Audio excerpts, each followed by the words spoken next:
নমস্কার প্রিয় বন্ধুরা, তোফাস রান্নাবান্নায় আপনাদের সবাইকে স্বাগত জানিয়ে শুরু করছি আজকের রেসিপি। আজকে আমি আপনাদের বানিয়ে দেখাবো ছানা দিয়ে একদম অন্যরকম একটা রেসিপি, ভীষণই সুস্বাদু আর খুব সহজ একটা রান্না। আমরা বিভিন্ন নিরামিষ দিনে অনেক রকমভাবে ছানা অথবা পনির রান্না করি।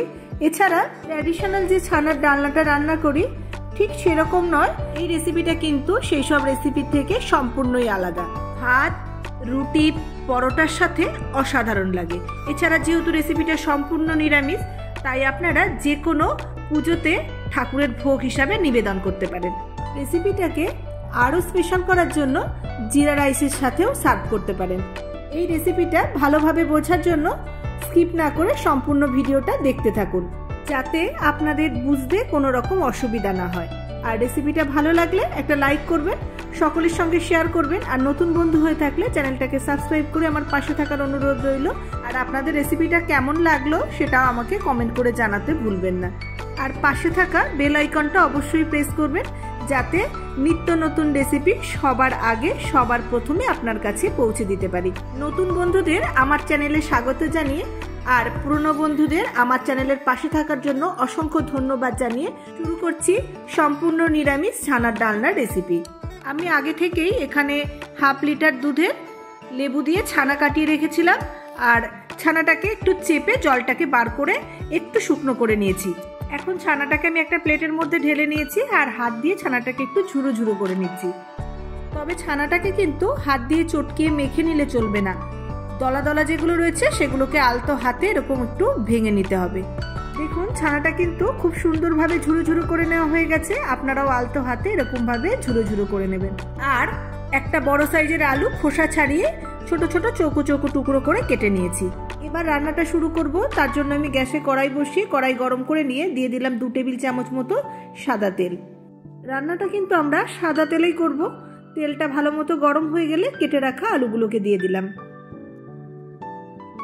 আলুগুলোকে একটু নাড়াচাড়া করে নিয়ে এর মধ্যে আমি দিয়ে দিচ্ছি অল্প একটু নুন। এতে আলুগুলো খুব তাড়াতাড়ি ভাজা হয়ে যাবে। অনেক সময় এমনও হয় বাড়িতে দুধ গরম করতে গিয়ে দেখা যায় দুধটা কেটে গিয়ে ছানা হয়ে যাচ্ছে। তখন আমরা ভাবি যে ছানাটা দিয়ে কি করব। তখন কিন্তু ওই ছানাটাকে ফেলে না দিয়ে একদম সহজ চটজলদি এই রেসিপিটাও বানিয়ে নিতে পারেন। 4-5 মিনিটের মধ্যেই আলুগুলো বেশ ভালো মতো ভাজা হয়ে গেছে। আর আলুগুলো ভাজতে ভাজতেই মোটামুটি বেশ ভালোই সিদ্ধ হয়ে গেছে। এই আলুর মধ্যেই আমি এখন দিয়ে দেব 1 কাপ মতো ফ্রোজেন মটরশুঁটি। 2 মিনিট মতো আলুর সাথে একটু নেড়ে চেড়ে মটরশুঁটিটাকে ভেজে নেব। যেহেতু এটা ফ্রোজেন মটরশুঁটি, তাই আমার মনে হয় এর মধ্যে একটু কীরকম একটু হালকা গন্ধ থাকে, সেই গন্ধটাও চলে যাবে আর ভেজে নিলে স্বাদটাও ভালো হয়। এখন এমনিতেই শীতকাল, বাজারে একদম ফ্রেশ মটরশুঁটি পাওয়া যাচ্ছে। সেই মটরশুঁটিটা যদি আপনারা ব্যবহার করেন তাহলে আর এভাবে ভেজে নেওয়ার কোনো দরকার নেই। খুব বেশি ভাজিনি, 2 মিনিট মতো একটু নাড়াচাড়া করে নিয়েছি। এবার আলু আর মটরশুঁটিগুলোকে আমি তেল থেকে ছেঁকে তুলে নিচ্ছি। এবার আমি গ্যাসটাকে একটু অফ করে রাখবো আর মশলাটাকে বেটে রেডি করে নেব। এখানে নিয়ে নিয়েছি একটা টমেটো, 1.5 ইঞ্চি মতো আদা আর 2টো কাঁচা লঙ্কা। সব কিছু আমি মিক্সির বাটির মধ্যে দিয়ে দিচ্ছি। এগুলোকে আমি এবার একদম স্মুথ করে বেটে নেব। আবার আমি গ্যাসটাকে অন করে দিয়ে দিলাম একটা তেজপাতা, সামান্য একটু গোটা জিরে আর গোটা গরম মশলা ফোড়ন। ফোড়নে দিয়ে দিচ্ছি আমি 2টো ফাটানো এলাচ, একটা ছোট দারচিনি আর 2টো লবঙ্গ। 30 সেকেন্ড মতো আমি একটু নাড়াচাড়া করে নেব, যাতে গরম মশলার ফ্লেভারটা বেরিয়ে আসে। আপনারা নিশ্চয়ই একটা জিনিস খেয়াল করেছেন, আমি কিন্তু এর মধ্যে আর এক্সট্রা তেল দিইনি। যেটুকু তেল কড়াইয়ের মধ্যে অবশিষ্ট ছিল সেই তেলের মধ্যেই আমি ফোড়নটা দিয়ে দিয়েছি। ফোড়নটা ভাজা হয়ে গেলে আমি সামান্য একটু কাসুরি মেথি দিয়ে দিলাম।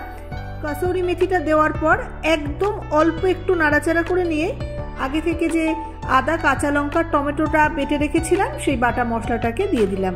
এবার মশলাটাকে কষিয়ে নেব। মশলা কষাতে কষাতেই এর মধ্যে আমি নুনটাও দিয়ে দিচ্ছি। নুন দেওয়ার পর আবারও নেড়েচেড়ে ভালো করে কষাতে থাকবো। 2-4 মিনিট নাড়াচাড়া করতে করতে মশলার মধ্যে যে জলো ভাবটা ছিল সেটা খানিকটা শুকিয়ে গেছে, আর আদার যে কাঁচা গন্ধটা ছিল সেটাও চলে গেছে। সুন্দরভাবে মশলা কষানো হয়ে গেছে। এবার এর মধ্যে দিয়ে দিলাম আমি 1/2 চা চামচ জিরে গুঁড়ো আর 1/2 চা চামচের একটু কম ধনে গুঁড়ো। আর হাফ চা চামচ গোলমরিচ গুঁড়ো, হাফ চা চামচ হলুদ গুঁড়ো, সামান্য মশলার বাটি ধোয়া আর একটু জল দিয়ে দিলাম। আবারও আমি মশলাটাকে বেশ ভালো করে কষিয়ে নেব, তবে খেয়াল রাখবেন যাতে মশলা কিন্তু কষাতে কষাতে পুড়ে না যায়, ভালো করে নাড়তে হবে। এই রেসিপিটা তৈরি করার জন্য খুব বেশি ছানারও প্রয়োজন হয় না, মাত্র হাফ লিটার দুধের যেটুকু ছানা হয় সেটা দিয়েই 4-5 জনের মতো রান্নাটা হয়ে যায়। স্বাদের ব্যালেন্স করার জন্য দিয়ে দিলাম হাফ চা চামচ চিনি। যেহেতু এটা নিরামিষ রান্না তাই একটু চিনি দিলে স্বাদটা অনেক গুণ বেড়ে যায়। এই রান্নায় কিন্তু আমি খুব একটা বেশি তেল ব্যবহার করিনি, তাই যখন মশলার জলটা একটু শুকিয়ে আসবে তখন গ্যাসের ফ্লেমটাকে একদম লোতে করে রেখে একটু সময় নিয়ে মশলাটাকে ভালোভাবে কষিয়ে নেব, তা না হলে কড়াইয়ে মশলাটা লেগে পুড়ে যেতে পারে। দেখুন অল্প আছে মশলাটাকে কিন্তু আমি খুব ভালোভাবে কষিয়ে নিয়েছি।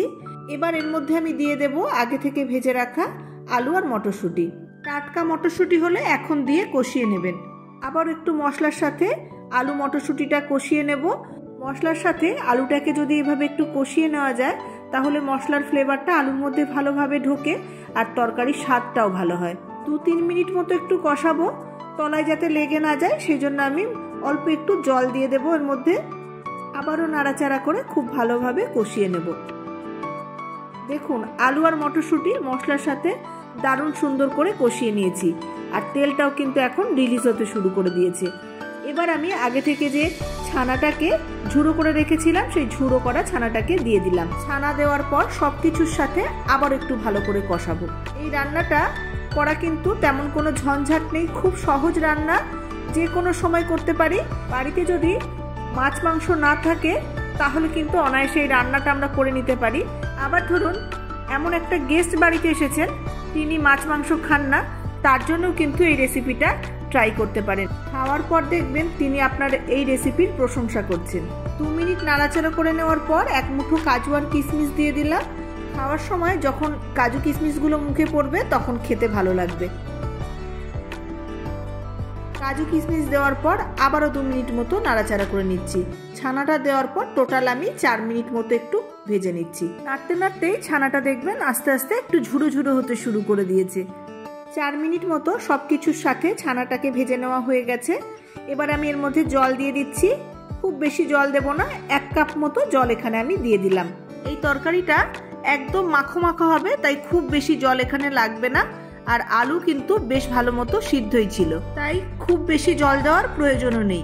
জল দেওয়ার পর নেড়ে ছেড়ে ভালো করে সবকিছু মিশিয়ে দিচ্ছি। জল দেওয়ার পর ভালো করে ফুটতে শুরু করে দিয়েছে। এবার আমি একটা ঢাকা দিয়ে দেব আর 3-4 মিনিট মতো আমি এটাকে এভাবেই রান্না হতে দেব। এই সময় আমি গ্যাসের ফ্লেমটাকে মিডিয়ামে করে দিয়েছি। 3-4 মিনিট হয়ে গেছে। এবার ঢাকাটাকে খুলে নিচ্ছি। জলটা আগের চেয়ে একটু কমে গেছে আর বেশ সুন্দর কিন্তু তেল ছাড়ছে। রান্নাটা একদম মাখো মাখো হয়ে গেছে। রান্নাও আমার প্রায় শেষের দিকে। এর মধ্যে আমি সামান্য একটু গরম মশলার গুঁড়ো ছড়িয়ে দিচ্ছি আর দিয়ে দেব হাফ চা চামচ ঘি। খুন্তি দিয়ে আবার একটু নেড়ে চেড়ে ভালো করে মিশিয়ে দিয়ে